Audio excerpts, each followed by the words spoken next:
Bienvenidos a esta entrevista a Paco Ortiz, director de Aníbal, el arquitecto de Sevilla. Muchas gracias por recibirnos. Gracias a vosotros por entrevistarme. Siendo leales a la verdad, es la repetición de una entrevista que ya te hicimos porque tuvimos fallos técnicos, pero como nos gusta ser leales a la verdad, pues bueno, repetimos la entrevista, no pasa nada. Hay que hacer las cosas bien, claro. Vale, en primer lugar te queríamos preguntar cómo afrontas el reto de proyectar el documental de Aníbal precisamente en la ciudad en la que él le vio nacer y en la que él, pues bueno, le dejó su legado.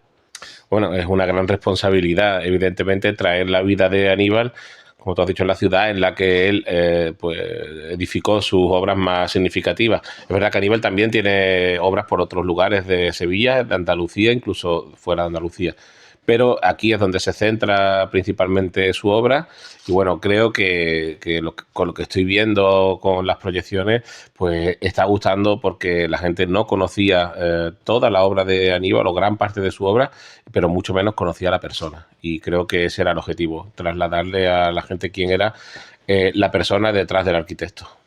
Precisamente te iba a preguntar por la proyección porque fue el pasado viernes. ¿Y qué tal? ¿Cómo fue la acogida?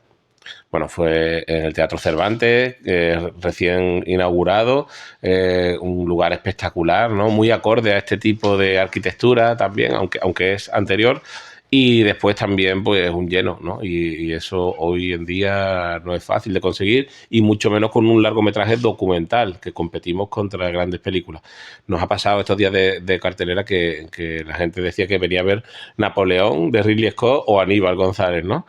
Y bueno, son dos biografías muy diferentes, pero igualmente interesantes. Hombre, visto, lo mejor Aníbal le está ganando hasta la batalla a Ridley Scott, ¿no?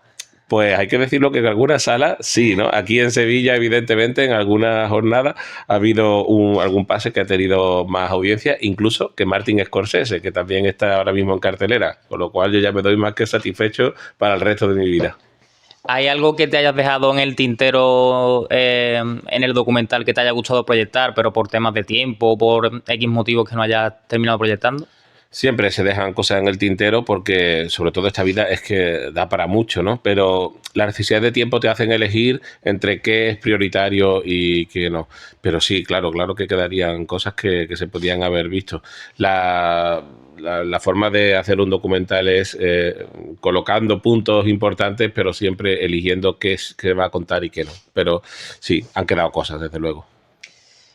Ahora que conoces a Aníbal y conoces a su obra, porque has indagado en ella bastante, dificultades que atravesó él en su camino, su personalidad, ¿qué es lo que más te ha sorprendido?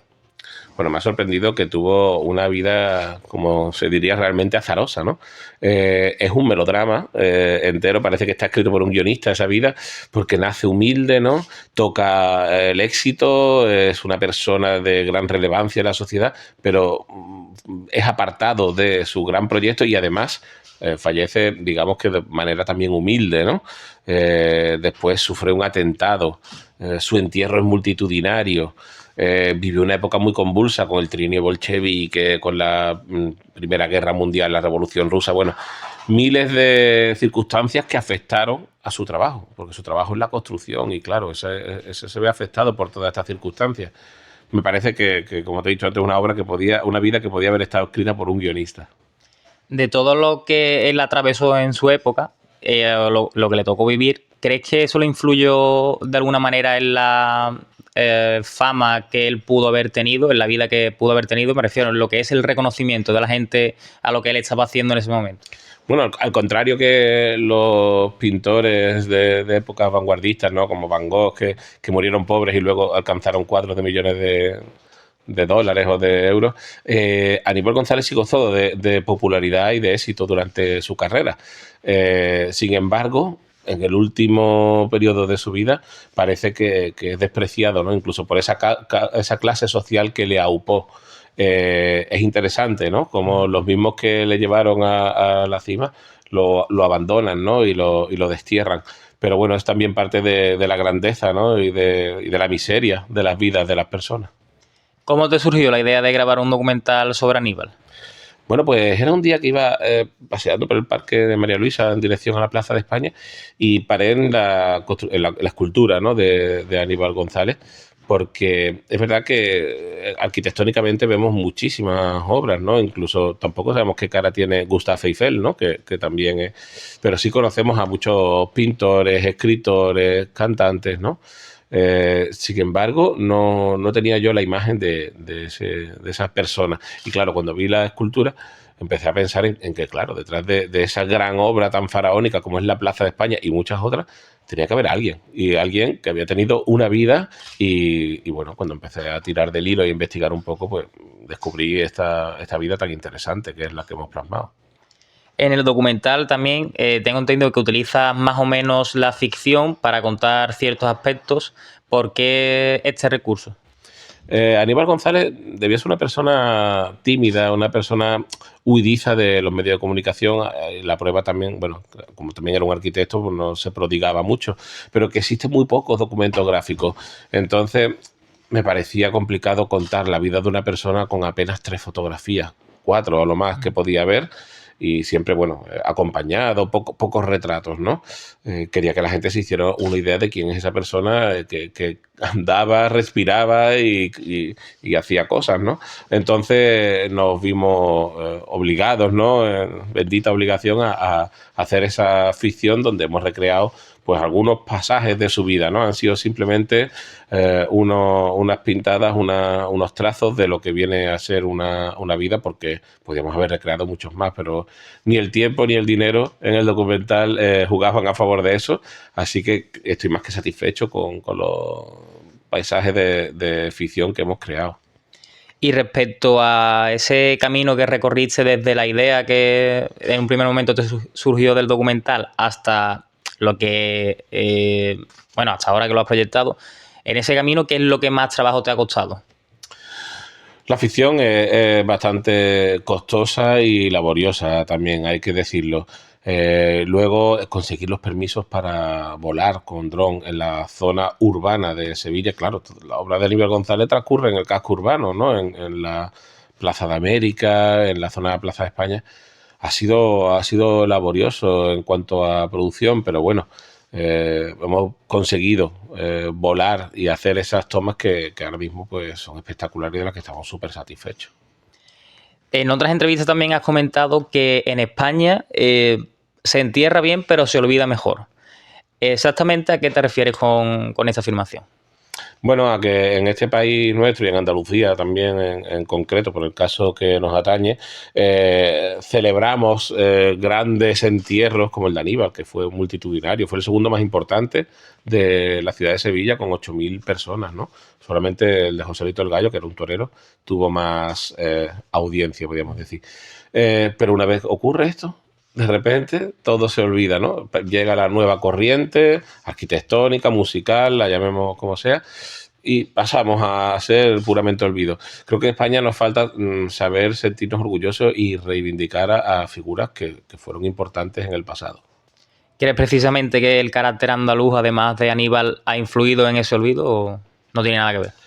Bueno, es algo quizás nacional, también andaluz, ¿no? Pero creo que sí, que Aníbal además era un gran defensor de todo lo andaluz, ¿no?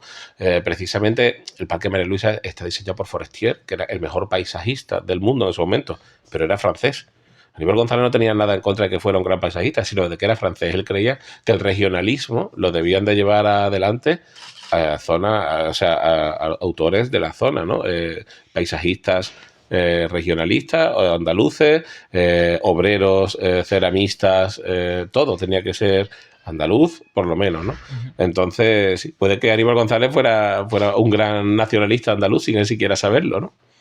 En cuanto a el personaje del que hablamos, que es Aníbal González, y en cuanto a su, bueno, pues pensamiento andalucista o como queramos llamarlo, ¿crees que se ha sido un poco injusto con su obra o su legado? Porque a fin de cuentas está este documental tuyo que acaba de realizar, que recoge un largo testimonio de su obra y su vida y tal, pero lo que es su memoria, ¿no? Hasta este momento prácticamente había permanecido un poco en el olvido, ¿no? Se da la gran paradoja de que en la universidad, en la Facultad de Arquitectura de Sevilla, que se encuentra a escasos metros, hablamos de que seguramente a 200 metros, 300 metros existen obras de Aníbal González, ¿no? En esa avenida de la Palmera, no se estudiaba la vida de Aníbal González hasta mediados de los 70, donde Víctor Pérez Colaro, que aparece en nuestro documental, pues elabora un libro donde hace un repaso biográfico a la obra y a la vida de Aníbal González, ¿no? Desde que fallece en 1929 hasta el 70 van 40 años. En esos 40 años la Facultad de Arquitectura da la espalda a quien sea quizás su hijo pródigo, ¿no? Y el más relevante arquitecto de la ciudad de Sevilla. Es curioso cómo pasan estas cosas y que vienen a remarcar, bueno, pues eso de que olvidamos muy bien, ¿no? En cuanto a la influencia de Aníbal, ¿crees que va más allá de la arquitectura? Yo creo que quizás Aníbal González, más bien en su arquitectura, recoge influencia de otras artes, ¿no? De la literatura, por supuesto, porque él es un grandísimo aficionado a la literatura y están los anaqueles, que son figuras que él crea tanto en el Parque María Luisa como en la Plaza de España para que la gente deposite libros, ¿no? Bueno, en la glorieta a los Álvarez Quintero, a Luca de Tena, ¿no? A múltiples, a Becker, ¿no? A múltiples escritores, ¿no? Yo creo que las influencias son de otras artes más bien hacia Aníbal González que de Aníbal González a otras artes. Y por último, en el plano personal, ¿dónde podemos verte ya en el próximo año? ¿Cuáles son los próximos proyectos en los que estás embarcado? Bueno, parece ser que vamos a seguir con esta línea de rescatar personajes olvidados de nuestra cultura andaluza. Yo siempre pienso que los andaluces tenemos que ser los que contemos las historias de los andaluces. Y bueno, pues el siguiente va a ser otro sevillano ilustre, como es Antonio el bailarín, quizás el más importante bailarín de la historia de nuestro país, por supuesto de Andalucía. Para los que no lo entienden, yo siempre digo que es como el Messi, ¿no? del baile, ¿no? Y el siguiente, bueno, un poco antes, estará más o menos sobre la misma fecha, Marisol, ¿no? La historia de Pepa Flores, con un enfoque muy interesante donde vamos a contar todo lo que sufrió, vivió, experimentó, pues la ilustre malagueña Pepa Flores.